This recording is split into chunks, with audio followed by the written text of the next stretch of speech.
Hey guys, it's Matt Hanham here and welcome to the Amplify Your Business podcast.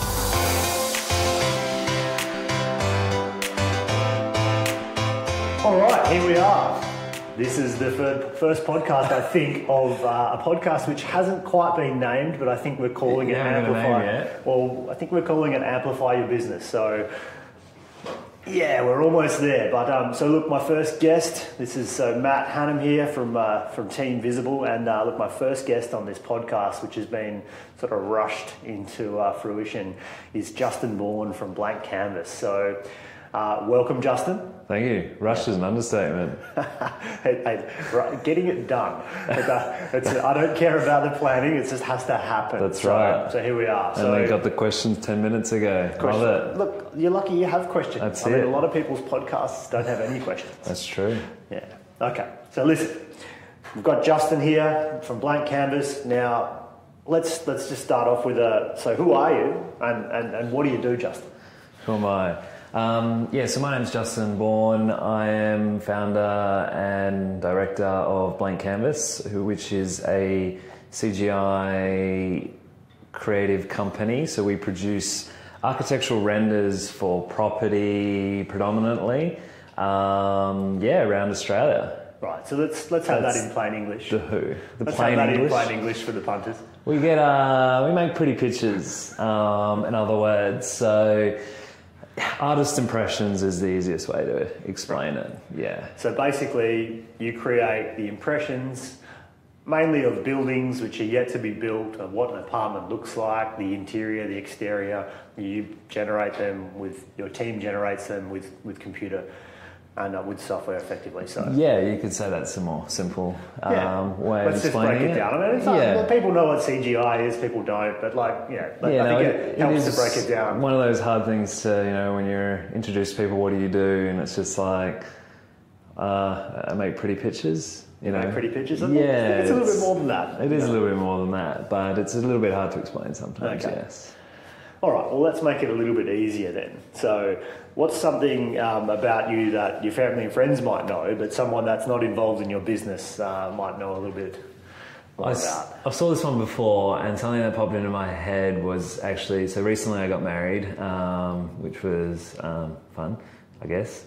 And one of the things that came up in some of the speeches, which was funny, which never really clicked, that was something that, people don't know about me, but this one came up at the wedding, which I think was pretty good, and a lot of people seem surprised, is I'm actually a black belt in Taekwondo and fought internationally once upon a time. So what, like Tasmania or No, it's Taiwan once actually. Awesome. Not Tasmania, not across the ocean there. So yeah, that's something I don't really I didn't know that. Talk about. There you go. Yeah, cool. So do you still train at all? No, not really. Not at all? I thought about doing it. It'd be good, but no. Okay, and how did you go in Taiwan? I think I got a bronze. Wow. I got a bronze. But it's nothing.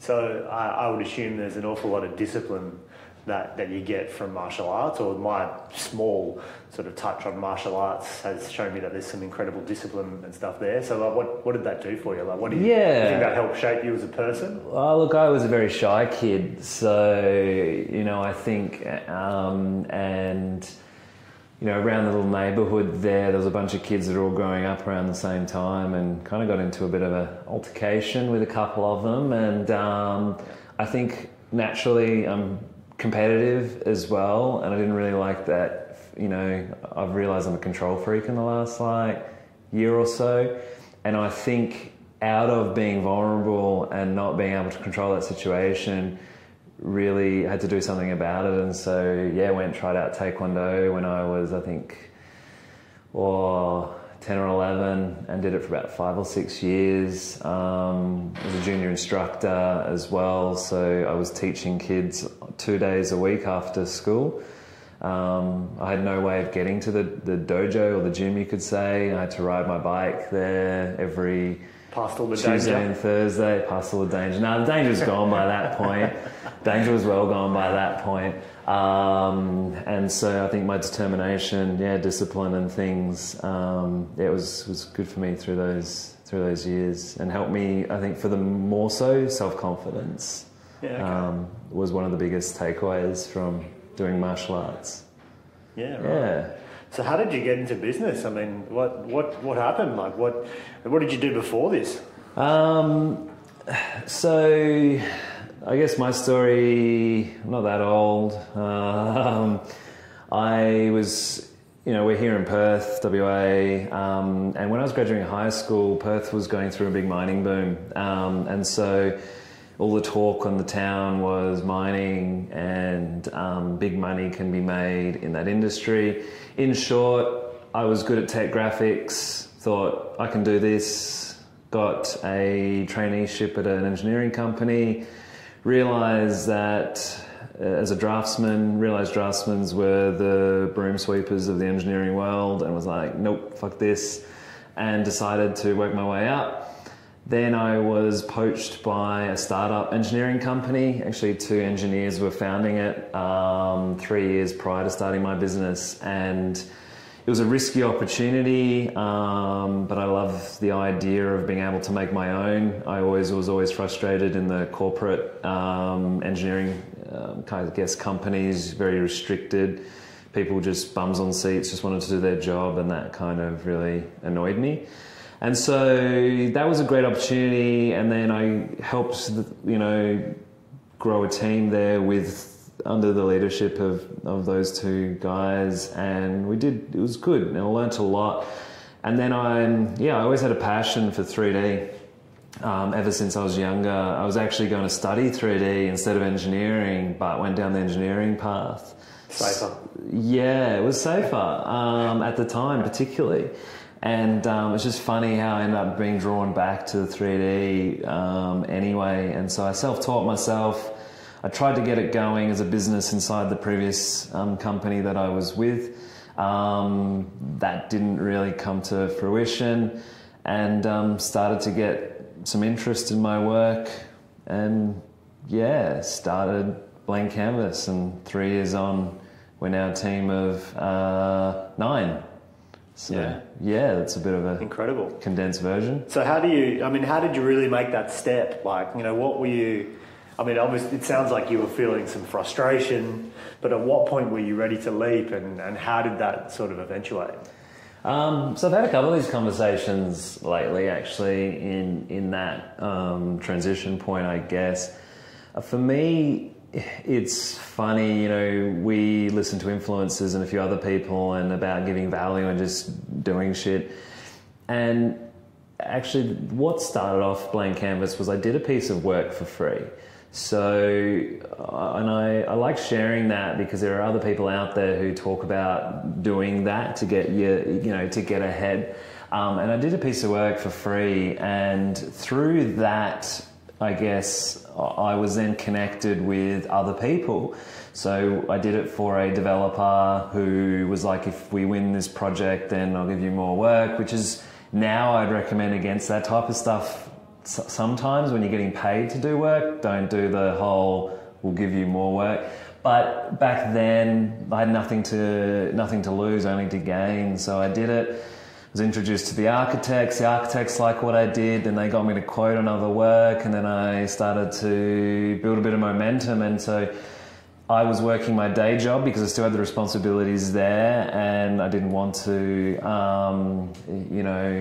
not hurting that company as well. And so I spent pretty much, when I went home, worked all night in doing this work that I was starting to get. So it was kind of like this point of I had to pick one or the other. So I was kind of in a good position that I could either continue and focus on the engineering, and or I could continue on the 3D. And just prior to that was happening, I guess you could say I could jump on that I'm a uni dropout, but I tried to go to uni to pursue engineering because I never actually went to university, not a qualified engineer, even though everyone thought I was. And so I went to go down that path and realised I just didn't like it, and then build momentum in the 3D. And just got to this, I had to pick one or the other. And that decision was extremely tough because it was risky. I didn't have any savings, nothing. But I remember having a conversation with my granddad at the time. So my family's all in business as well. And he just goes to me, he goes, how old are you? And I go, at the time, I was only 24 when I was making this decision. And he goes, how old are you? And I go, 24. And he's like, fuck off. Like, you could fail and you've got all your years to rebuild. Like, what have you got to lose? Like, you've just got nothing to lose. And that really struck, and particularly, they're quite reserved grandparents as well. He recently sold his business, and that was one of those turning points for me when I was just like, it's so true. And then I think this is sometimes that synchronization, I guess, aspect. And that following week, the directors of that company were looking, they weren't doing so good. There was a bit of drop in work, and they were considering making someone redundant. And out of the team, we were quite a young mob, and there was only one team member who had a family. And, I don't tell this story to make myself feel self-righteous, because what followed afterwards was quite the opposite.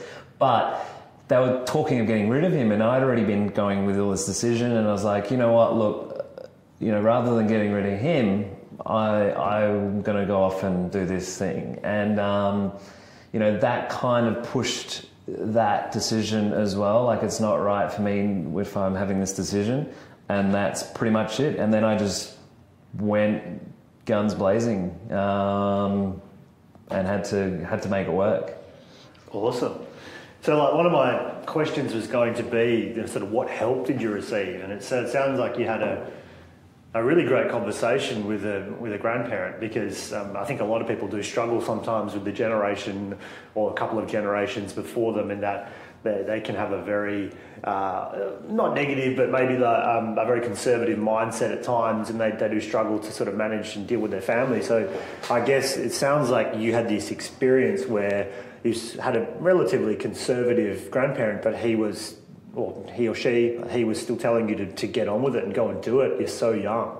So that's pretty amazing. But what other help did you receive? Like, it sounds like you sort of really created a pretty amazing situation, and you gave some value first. But what help did you get when you got started? So help. Look, when I look back, I think it's just, I was extremely lucky to have a mentor in 3D. Yeah. So in the skill, the craft that I was trying to perfect and trying to sell, I was lucky enough to find a mentor who, it was a digital one. They were based out of Indonesia. And they really, I bugged this guy like crazy for nearly good 12 months to 2 years straight on improving my craft. And I think that was one of the keys of being of really helping me have the confidence to go out in business. But in saying that as well, in terms of, if I look back, I wouldn't say help per se, but I'd say experience. Experience helped me as well. If I was just to go from learning my craft and go into the business world, I think I would have failed. But because I had the exposure working in that company, of which was considered a startup at the time, because that company was only 3 or 4 when I joined and swelled to 12 or 13. Yeah. And I was there in that transition and in that period. And so I think I learned a lot from that in understanding how to deal with people and contracts and invoicing and scope changes and things like that, of that nature, were paramount to when starting the business, particularly in a creative space. And so in terms of direct help, I had a mentor in my creative field, which was at the time didn't probably value as much. And then I think just the experience that I had prior to that in the field that I was heading. And look, it's cliche, but yeah, I did have my friends and family. So my now wife, who's my fiance, was going to support me no matter what, even if we messed up. I was lucky she was in a well-paying job, so if I didn't have any income, so I guess there were safety nets in some aspects, but they weren't that solid. So I guess you could consider them as that's the help that I had, you know, always very supportive family as well. Sounds like a solid base, but at the same time, I think it's pretty, you know, it's the old cliche thing, but it can be a very lonely road. And even though you've got that great support around you, I'm sure, and I think we've probably had this conversation in the past where the experience of the people around you is great, but you know, you're still sort of doing it out there on your own, and there's so much of it is then on your shoulders. Even I think sometimes more so because all these people are supporting you, and they have this expectation then that you're going to succeed because they believe in you. But then that's a new element to add to your, you know, to put on your shoulder and sort of push forward. Yeah. So I think touching on the loneliness, you have that support of family, you could say, but in some respects, my parents both run a business. Like I said, my granddad ran a business. They understand a little bit, but it's still different, I think. And when you're running a completely different business, there is a sense that loneliness and you know, when you first start out. And now I'm grateful that I have a really good network, and I've surrounded myself with people who are, you know, in a similar space. But only 12 months, not even. And when I first started out, I definitely didn't have that. And it was just sheer persistence and determination of I've got to make this work, you know, that kind of you have to break through. Don't get me wrong, there were shit days as well. And working out of home for the first few months was hard, you know, and you would procrastinate, still do, and all these other things. But, you know, when you've got to get money through the door, you just kind of got to go and do it. I'm glad you brought up money, because that was my next question. Because, I mean, you've got a team of 9 now. So, I mean, happy to sort of share what type of revenue you're looking at or what your targets are for the year? Yeah, sure. So this year we'd be targeting 1.5 mil revenue. When my first project was on the value of 10 grand 3 years ago. And I've had no outside investment, no investors. My next question. Yeah. So how do you do that? How do you start a business and grow at that level without investment? So it's not trying to live the high life, I guess. All the money goes back into the company, you know, and there's goods and I guess there's pros and cons of that scenario as well. The first year we didn't make a lot of money. I hit my target, but we didn't make a lot of money. The second year, same thing again, and this year it'd probably be the same.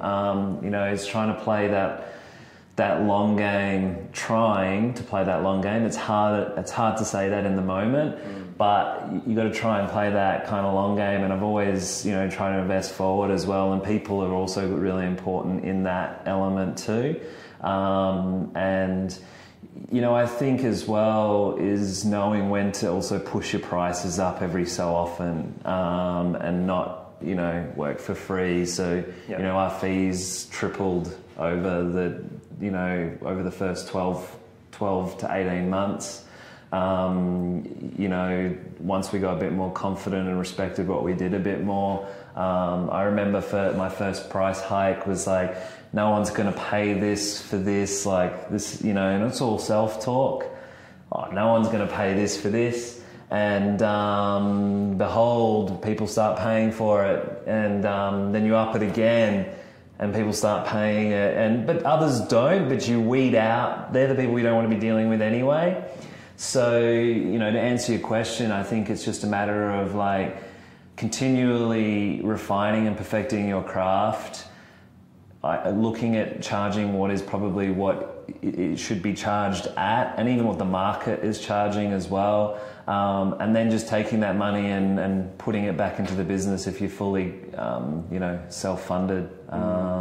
Yeah. So I think, from what you're saying is, because I see this quite heavily in the startup community, and that people come up with a bit of an idea, they do a little bit of work, and they're like, I need capital. And I've been involved in a lot of that. And for most people or most businesses, they don't need capital. It's not actually the next step. So I basically think I'm right in saying that you just deployed a lot of patience and effectively just use the working capital gradually building up and leaving and reinvesting the profits you're making in the business to allow yourself to still retain 100% control and ownership without having to sort of be advanced sums of money from people. And I think certainly in the industry you're looking at, and many like it, people don't need it.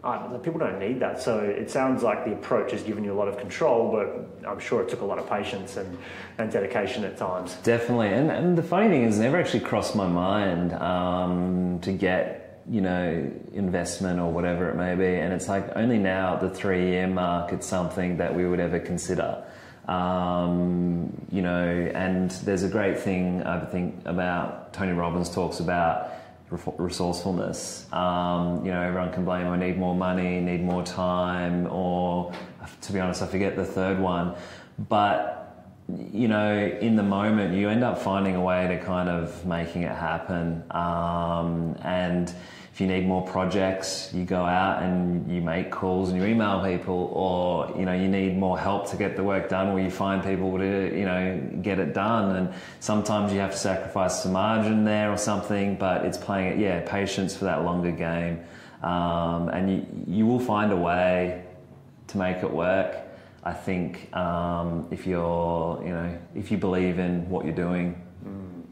Awesome. So listen, I've got like hundreds of questions that I want to ask you and talk about. But we'll have to have episode 2. I think we might have to have an episode 2, which might have to be a lot longer, because I'm being told, hey, you're already reaching these time markers. But I guess one thing I wanted to get into you, because you're in the CGI space, which is very interesting to me.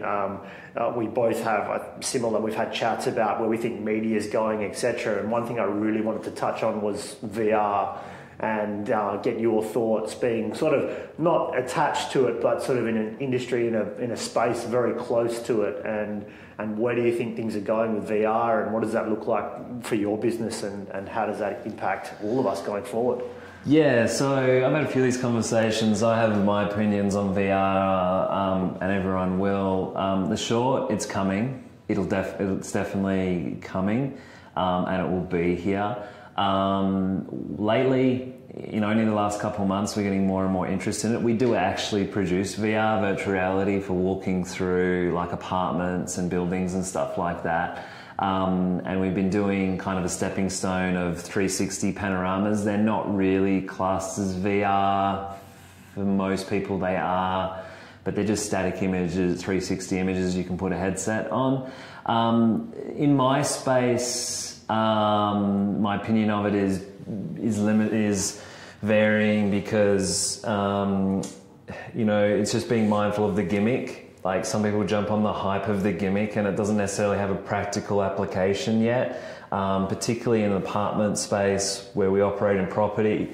Sometimes it's not ideal to show off, the shoe boxes that do get offered to the market. Unfortunately, there are shoe boxes out there. And so just to clarify, a shoebox, for someone that doesn't know what's going on here, is basically like a 1-bedroom apartment that someone's building in a sort of a cheap product building, which is not a particularly amazing looking apartment with amazing city views. It's something that doesn't look great when you take a 1-bedroom, 1-bathroom apartment or studio, pretty stock standard. They have to exist, but they're nothing flash. Right. Yes, one of them, shoebox. And so, you don't want to highlight that. So there are advantages and disadvantages. Not only that, VR is still a single user experience. Right. So you put a headset on in a room and no one else can really see what's going on. You can see it on a screen, but it's still not. So it's almost a tad antisocial. But on that, to jump in, I'm sure you've got more to say. I mean, I forget the product. I think it might be called Next VR. And I think they have an exclusive deal with the NBA at this point, and you can effectively buy a seat, or like a courtside seat in a stadium. And technically, you could virtually sit with, say, 3 mates and all consume the same game over time. So I agree with your point that a lot of it is very much single user, but I also see a lot of opportunities for it to be multi. I guess it just needs to be built. Just needs to be built. And I guess I'm talking from our space, which is the property space, like VR, which is why it's definitely going to be here in the, I guess, other areas of sports, even travel. They're talking about it in travel. But, you know, like, yeah, you will be able to experience... To be honest, I don't see why in the next 5 to 10 years, like they'll have a drone hovering around the NBA game, and you'll put a headset on and you'll experience, like, all the players will have a 360 camera attached to their head, and it's so small it doesn't interrupt the game, and you get to experience, like, the game as LeBron, and you'll pay like 5 to 10 grand to put a headset on as if you're LeBron playing the game. And that'll be here. The tech technically already exists, to be honest. Yeah. It's just making it happen. And so, like, in that space, I agree, like, there'll be social, you know, Facebook obviously investing a lot in it. But in our space, it's still very anti-social. It's hard to experience, and a lot of our competitors, I think, forget sometimes the practicality of it. So, you know, you have to bring it back to, well, in, like, as a service company, how can this actually yield the results of what our clients require? Yeah. As opposed to, this is just cool, it costs a lot of money, you need to have it because everyone else is having it, is not really how we like to go about it. So we're still testing, investigating, but we're getting a lot more interest in VR. And like, as I said, it's going to be here either way. We're just not going like it's the be all and end all. It's just another piece of content or another media form to what we already have. Yeah, okay. So, yeah, it's pretty exciting. I mean, I know you'd certainly have a niche, and you've stuck to a niche, and VR does touch that, but it does, I guess, expand a lot further. And I think it sounds like that's your big opportunity / challenge at the same time, is to try and work out how to make that experience really pop, and certainly in your niche. So, but it's really cool, and I like to hear your thoughts about it, because you're obviously in there every day, creating this type of digital media. It does offer a really great experience. I think as the tech gets up there, and it's still in its infancy, really. It's cool, but it's still got a lot of potential to go even further. Yeah. Do you think that's a big challenge? I mean, has that been one of your biggest challenges, the technology in the business? Or would you say one of your biggest challenges has been sort of something away from innovation in tech? No, to be honest, innovation is not really a challenge of ours. If anything, the biggest obstacle and challenge in our business as a full creative is talent. Is finding the people who are great at what they do. Yeah. Even though we're so global these days, it's still, particularly in Perth, in our little sleepy town, it's extremely difficult to find the people that we need. There are hundreds out there, but it's finding, like, talent is our number one challenge. And I would say innovation is just behind that. We don't see that as a massive challenge, maybe a small one. The only difference in innovation would be differentiating us from our competitors, and how we utilize the software and tech that's available, because we don't develop it. It's already out there. It's how we use it and apply it, practicality, to the market is actually the differentiating, like, is our challenge moving forward. Yeah. Because kind of like, we used to akin a lot of what we do to web design. If anyone's familiar with web design and that process, our work is very similar. And that, with Squarespace and a few other things, and like in the web design space, that'll happen to our industry as well. AI, outsourcing, all these other things will come. They are our challenges, I guess, moving forward in in what we do as a business. Cool. So, a lot of people listening to this will be in a business, but they'll be in a business that's sort of aspiring to be the size of your business, or, growing their business. Like, what's the one thing that you think that you could impart on them that would help them if they got stuck in and did something right now? What's the one thing that could amplify their business? The one thing 2017. For 2017, big question, because I've learned so much over the last 3 years in starting this business, and there are so many things I could talk about. I think one of my biggest turning points was, they do talk about it. I would say self-awareness is probably the number one biggest thing. So how do I do self-awareness today? I mean, what would you say today? How would I start to investigate self-awareness? Put me on the spot. Look, actually, I had to catch up with one of my staff members, and I think one of the biggest things that anyone could do, if you're starting a business, you're just starting out, or you're doing anything, or self-awareness or whatever it is, find someone who's been there, done that, and find them at all costs and bug them or try to work for them as well. If you've got an idea, go work for the people that or work for a company in that space. That would actually be my number one thing. Finding a mentor or someone who is good or better at what they do than you, and just hang around them. And if you can't find them, then go to your fucking YouTube, go to podcasts, go to everything, because there's a lot of information out there, and absorb and just take in. That would be my number one thing. Awesome. That would be it. Great advice. I love it. Now, I think we've talked before, but we both have examples of that where we've gone and just given ourselves, handed over some labour for free or whatever we've needed to do to go and find a way to add some value to someone who could potentially mentor you, because you can't just go, hey mate, do you want to just mentor me, please? You touched on a good point there. You have to add value somewhere to that relationship of, whatever it may be. And like I said, if you can't find that someone, then, what you trade off is time. Yeah.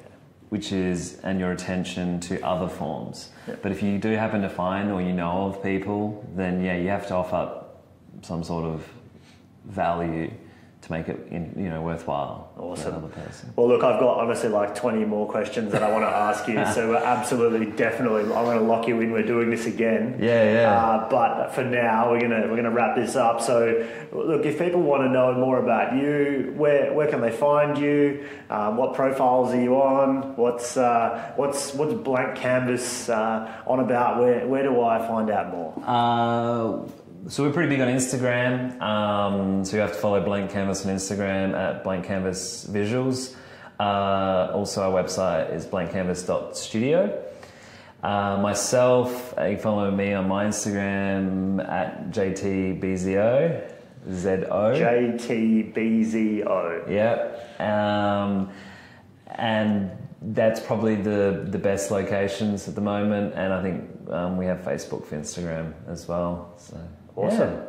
Well, thanks very much for being an early guest in this brand new podcast that we've launched, Amplify Your Business. So thanks for having me. I know for the first one this will be interesting.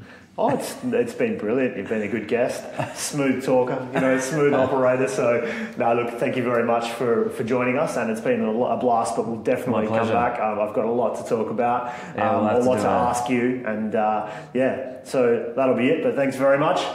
Thanks, Ben. And see you next time. Will do. Hey guys, it's Matt here, and thanks so much for listening to the Amplify Your Business podcast. It means the world to me that you've listened all the way through, and I'd love it if you could share it with your friends, if you want to.